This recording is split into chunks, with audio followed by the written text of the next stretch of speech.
Hello students, today's question is below is the given unorganized list of some important events in the human female reproductive cycle.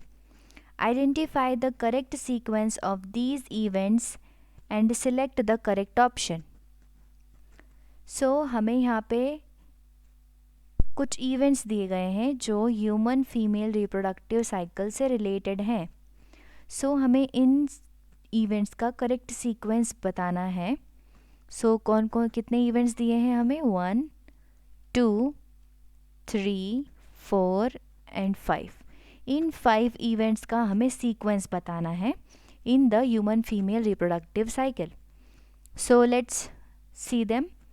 First is the secretion of FSH, growth of corpus luteum, growth of the follicle, ovulation, sudden increase in the levels of LH.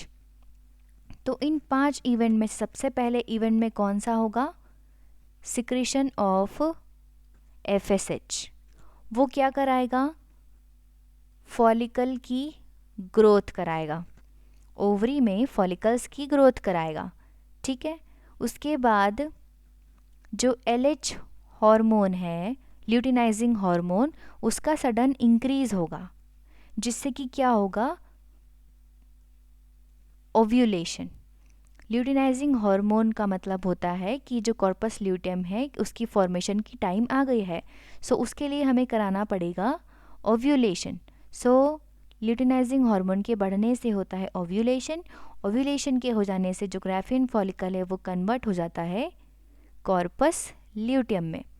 सो ये सारी processes थी जिसको हमने sequence mark किया हुआ है. तो हमारे मार्क करने के अकॉर्डिंग क्या सीक्वेंस होना चाहिए? First is the secretion of FSH. फिर क्या होना चाहिए? Growth of follicle, that is the third event given. उसके बाद होना चाहिए इंक्रीज इन LH. फिफ्थ फिर होना चाहिए ovulation, it is the fourth event given. और फिर क्या होना चाहिए? कॉर्पस ल्यूटियम की ग्रोथ. ये है second event given in the question. अब ये जो सीक्वेंस हमने फाइंड आउट किया है वो देखते हैं किस ऑप्शन में है. सो जो सीक्वेंस है इवेंट्स का वो शुरू होना चाहिए 1 से. सो जिस ऑप्शन में 1 से शुरुआत नहीं है इवेंट्स के सीक्वेंस की वो हो जाएंगे रूल आउट. तो B और C तो रूल आउट हो गए. अब हमारे पास बचे हैं 2 सीक्वेंसेस. तो सेकंड क्या होना चाहिए? फर्स्ट के बाद थर्ड इवेंट आना चाहिए सेकंड पर.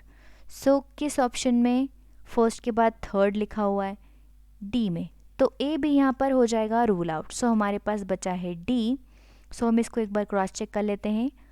1, third, fifth, fourth and second. So ये सीक्वेंस हमारे सीक्वेंस से मैच करता है, इसीलिए option D is the correct answer for this question. I hope आपको समझ आया होगा. Thank you.